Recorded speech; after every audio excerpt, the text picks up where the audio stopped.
दोस्तों, मैं हूं अख्तर हुसैन और न्यूज दिल से भारत की तरफ से आप सभी देशवासियों को अख्तर हुसैन का आदाब। आज हम फिर चर्चा करेंगे नागपुर की हिंसा के बारे में। नागपुर की हिंसा का मास्टरमाइंड कौन है? नागपुर का हिंसा का मुख्य अपराधी कौन है? नागपुर में हिंसा फैलाने वाले, भड़काऊ भाषण देने वाले मुख्य जिम्मेदार कौन है? जिनके वीडियो सोशल मीडिया पे वायरल हुए, जिनकी वजह से ये दंगे हुए, आप सभी लगभग उनको जानते होंगे। भारतीय जनता पार्टी के विधायक हैं टी राजा, जिन्होंने खुलेआम हिंदू समाज से आह्वान किया औरंगजेब की मजार को तोड़ने के लिए। ये जग जाहिर है, लेकिन शायद ही भारतीय जनता पार्टी की सरकार उनके ऊपर कोई कार्रवाई करेगी। नीतीश राणे, जो महाराष्ट्र सरकार में मंत्री हैं, उन्होंने भी भड़काऊ बयान दिया औरंगजेब की मजार को लेकर के, मुस्लिम समाज को लेकर के। उनके भी भड़काऊ बयान वायरल हुए। अब सोचिए, जो लोग भी भारतीय जनता पार्टी के सदस्य होंगे, उनके पदाधिकारी होंगे या उनकी सोच रखते होंगे, अगर वो अपने बड़े नेता का बयान इस तरह से सुनते हैं और उसको फॉलो करते हैं, तो आखिर इस देश में किस तरह का माहौल पैदा होगा। आपको बताना चाहूंगा मैं, जहां हमारे देश में औरंगजेब को लेकर के भड़काऊ बयान दिया जा रहा है, उसकी कब्र को तोड़ने की बात कही जा रही है, उसकी कब्र को निस्तो नाबूद करने की तैयारी की जा रही है, हिंदू मुस्लिम में आग लगाई जा रही है और नागपुर जैसे शांतिप्रिय शहर में दंगा फैलाया गया।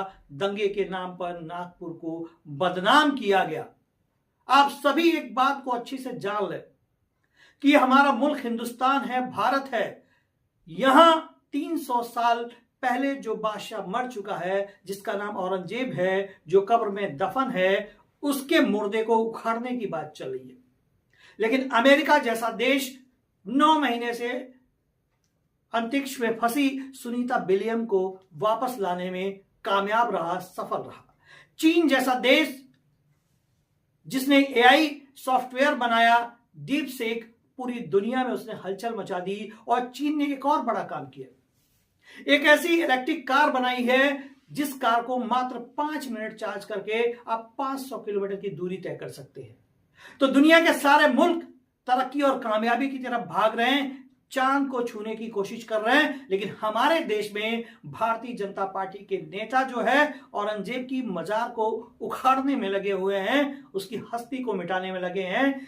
300 साल पहले जो बादशाह इस दुनिया से जा चुका है, आज उससे वो बदला लेने के लिए उकसा रहे हैं हिंदू समाज के लोगों को।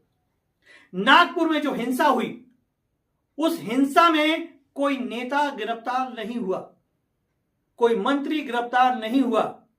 आइए आपको दिखाते हैं कि बीएचपी और आरएसएस के जिन लोगों को गिरफ्तार किया गया है, जो दंगा फैलाने के आरोपी हैं, उनकी एक झलक आप जरूर देखिए।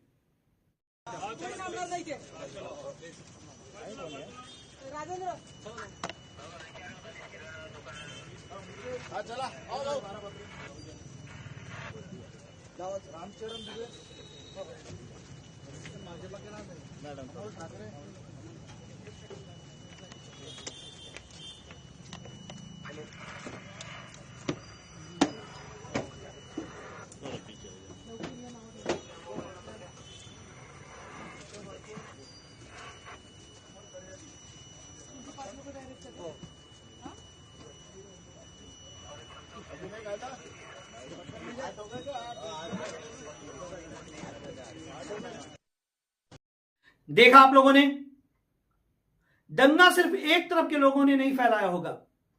ये हिंदू समाज के लोग जो गिरफ्तार हुए हैं, जिनको बसों में बिठाया जा रहा है जेल ले जाने के लिए, मुस्लिम समाज में भी लोग होंगे जिनकी गिरफ्तारियां होंगी। और दंगाई चाहे कोई भी हो, हिंदू हो, मुस्लिम हो, सिख हो, ईसाई हो, वो दंगाई होता है, किसी धर्म और मजहब का सगा नहीं होता। और दंगा फैलाने के लिए उकसाने वाला भी किसी धर्म और मजहब का सगा नहीं होता। वो सिर्फ अपने पार्टी के एजेंडे पे काम करता है, जो पार्टी नफरत और धर्म के नाम पर लोगों को लड़वाने का काम करती है। महाराष्ट्र की एक बेटी ने बहुत अच्छी बात कही है और मैं चाहूंगा कि उस बेटी की बात को मैं पूरी दुनिया को सुनाऊं। सुनिए आप लोग। धार्मिक तेढ़ निर्माण हो, रायट्स हो महाराष्ट्र में, देश भर में। प्रधानमंत्री का भी भाषण इलेक्शन में धार्मिक तेढ़ निर्माण करने का होता है, बहुत कोशिश करता है, लेकिन महाराष्ट्र की जनता इनको सुनती नहीं है। जैसे राक्षसों को खून की जरूरत होती है, इस तरह वो राइट्स चाहते हैं, इस तरह वो लोगों की मौतें चाहते हैं। जबकि महाराष्ट्र में बदलापुर जैसे इंसिडेंट्स हो रहे हैं, संतोष देशमुख जैसे सरपंचों को मारा जा रहा है, महिलाओं को, दलितों के ऊपर अत्याचार हो रहा है, कल तक किसान आत्महत्या कर रहे हैं, इसके ऊपर बोलने नहीं जा रहे हैं। लेकिन डाइवर्जन टैक्टिक और महाराष्ट्र का जो सामाजिक संतुलन है बिगाड़ने की कोशिश ये कर रहे हैं। मैं महाराष्ट्र को आपके द्वारा अपील करती हूँ, ये शाहू फूले अंबेडकर शिवाजी महाराज का प्रदेश है और यहाँ पे लोगों को भड़काने की कोशिश मत कीजिए। महाराष्ट्र की परंपरा को बर्बाद करने की कोशिश देवेंद्र फडणवीस जी और बीजेपी सरकार मत कीजिए, मैं आपसे विनती करती हूँ। जबकि देश भर में और महाराष्ट्र में इतने सारे प्रॉब्लम्स होने के बावजूद उस पे हमारी जनता आपसे उत्तर मांग रही है, जवाब मांग रही है और आप अटेंशन डाइवर्ट कर रहे हो। कल यहाँ पे मोदी जी को की तुलना शिवाजी महाराज से की, ये शिवाजी महाराज का अपमान था। शिवाजी महाराज के राज्य में कभी मणिपुर नहीं हुआ था, शिवाजी महाराज के राज्य में कभी किसानों की आत्महत्या नहीं हुई थी, शिवाजी महाराज के राज्य में कभी महिलाओं पे अत्याचार नहीं हुआ था। तो ये सबसे बड़ा अपमान है जो बीजेपी बार बार महाराज का करती है। और देश में भारत की उस बेटी ने कहा कि ये पिशाच हैं, इनको खून की जरूरत होती है और जब इनको खून की जरूरत पड़ती है तो वो इस देश में दंगे करवाते हैं, फसाद करवाते हैं, बलबा करवाते हैं। उस दंगे में आम लोगों की जानें जाती हैं, आम लोग मारे जाते हैं। और आज महाराष्ट्र सरकार से उसने अपील भी की कि मैं आपसे निवेदन करती हूं कि और भी समस्याएं हैं, जिन समस्याओं पे महाराष्ट्र सरकार को गौर करना चाहिए। और महाराष्ट्र सरकार अगर गौर करती है तो शायद दंगा फैलाने वालों को रोका जा सकता है, चाहे वो नेता हो, चाहे वो आम आदमी हो। अगर वो विवादित बयान देता है या किसी दंगे में शामिल रहता है या उसका कोई वीडियो, कोई फुटेज आपके पास है, तो उसके खिलाफ त्वरित कानूनी कार्रवाई करिए और कानूनी कार्रवाई करके ऐसे आदमी को जेल भेजिए ताकि वो दोबारा से दंगा फैलाने की कोशिश ना कर सके। न्यूज दिल से भारत पूरी कोशिश कर रहा है कि एक एक पहलू की, एक एक घड़ी की आपको अपडेट देता रहे, आपको बताता रहे। लेकिन एक गुजारिश है आप लोगों से, भारत की उस हर आवाम से गुजारिश है जो अपने आप को सेकुलर मानती है, भारत की उस हर आवाम से गुजारिश है जो संविधान को सब कुछ मानती है, और भारत की उस आवाम से गुजारिश है जो प्यार और मोहब्बत चाहती है, गंगा जमुनी तहजीब चाहती है। तो न्यूज दिल से भारत आपसे गुजारिश करता है कि आप किसी भी धर्म के मानने वाले हो, दंगा करने वालों का विरोध करिए, दंगाइयों से दूरी बनाइए, नफरत की बात करने वालों को सुनना बंद कर दीजिए, क्योंकि जब तक आप सुनेंगे तब तक ये बोलेंगे, और ये तब तक बोलेंगे जब तक देश दंगे की आग में जल नहीं जाता। तो इस देश को बचाना हमारा और आपका दायित्व है, हमारा और आपका फर्ज है, और गंगा जमुनी तहजीब को हमें मिटने नहीं देना है। जिस औरंगजेब की कब्र को तोड़ने की बात चल रही है, अगर इतिहास उठा के आप देख ले तो शायद आईना नजर आ जाए आपको। अगर मैं औरंगजेब के बारे में और भी कुछ बोलूंगा तो हो सकता है कि ये अंधभक्त मेरे खिलाफ भी मुकदमे दर्ज कराए, लेकिन इस बात का अफसोस नहीं है, क्योंकि सच बोलना मेरी फितरत है, मेरी आदत है, और सच्ची न्यूज दिखाना और बताना मेरा पेशा है।